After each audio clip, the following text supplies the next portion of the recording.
I'm always thinking about 12 months ahead. Like right now, it's Q4.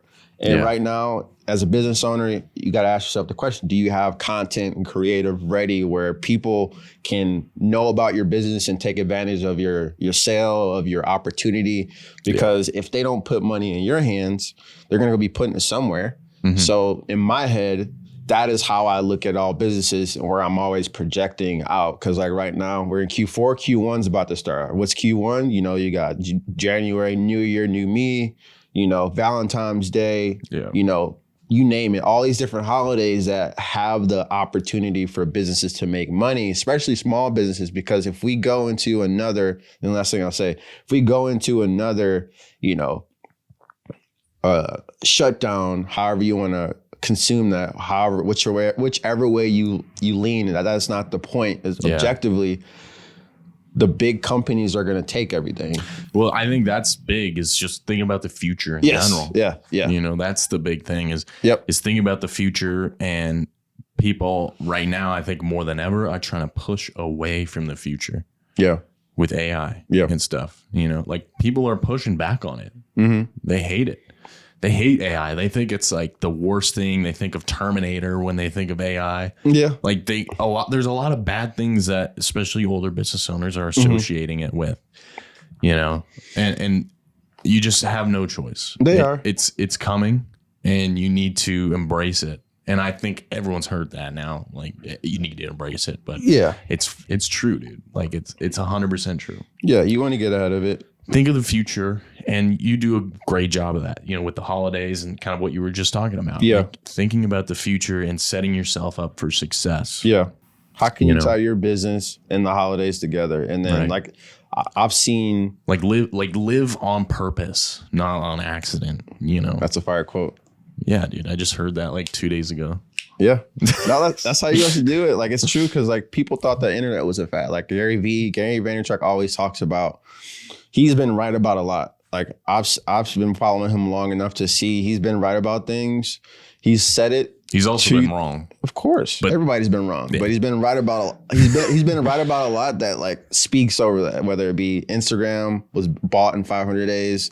He was one of the first individuals to start doing pay-per-click on the internet, where certain keywords for wines and certain names of wines were worth like pennies. Now they're worth hundreds of dollars. But the thing that he talks about that was a fad is now something that you use. So if you're a business owner thinking about that, the same way you're looking at AI, and it's not something you should be anxious about it, or, you know, you should pay attention to it. Like it's definitely scary. Like with thinking about it when we first came out, we were all talking, me and Levi and our group talking about, are we going to be obsolete or not? And the best thing that we could have done and what we do is we've embraced it. We've leaned into it. We've been testing stuff. We share feedback like, hey, what are you doing? How are you doing this? How are you using it with your clientele? And we've leaned into it as opposed to leaning out of it. Like it's like, why would I want my client to get their product slower? Yeah. When they could get it faster with AI. Yeah. Why would I want my client to get not of good as a product? Because we were spending all of our editing hours on the tasks that just take a lot of time. Yeah. Instead of focusing on how can I make my client's video stand out from the rest, and let AI focus on the stuff that takes time. Yep. Why would I not want that for my client? And people who are not embracing it are honestly doing a disservice for their clients, people in our industry who are not embracing Even then, that's important, because you're talking about everything that we're talking about, AI, it's to serve our clients. Same thing with our professions hand in hand. You should look at this as to serve. Now, if you don't, like, your business is anything you have on the internet is like a business card.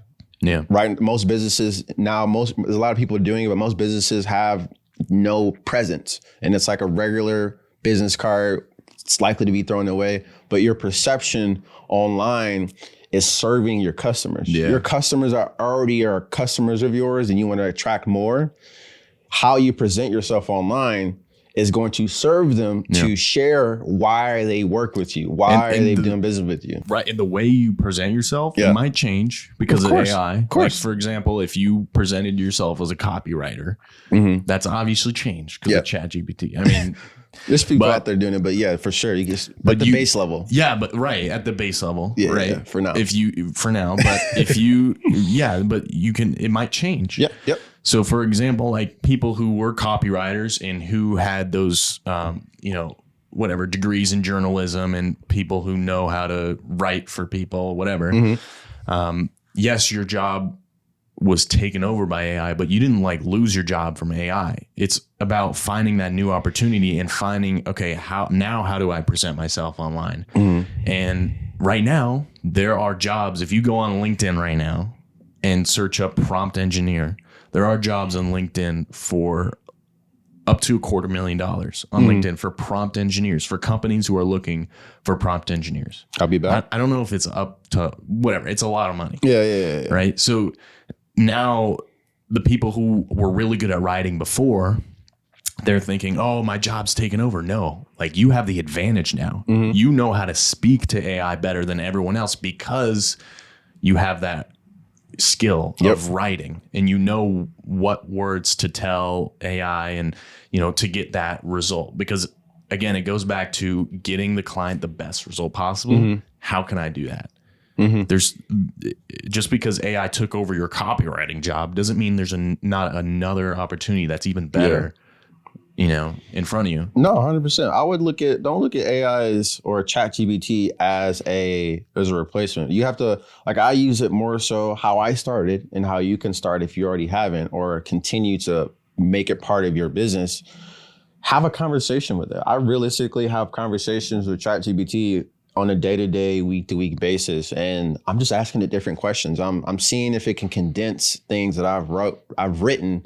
And maybe add on to it, give a counter argument. There's a lot of ways that you can speak to ChatGPT and use these AI tools to don't look at it as an answer. That's where, that's where you can get lost in like convenience. Like, oh, I can use it and it can replace something, but how can you think? Like, that's the biggest skill right now is, okay, these tools are available, but who can have the best conversation with it to bring you the best result? Who can have the best conversation to condense results or condense meetings or conversations, or to get answers that you might need to go from point A to point B, maybe C, D, Z. It's not going to just take you from, how can I get from point A to point Z? No, let's have a conversation about point A. How does it follow into B? It'll help you comprehend and condense work, but it starts with a conversation with one question, one prompt, 2 prompts, 3 prompts, 10 prompts, and you'll have more comprehension on how you can use it for your business.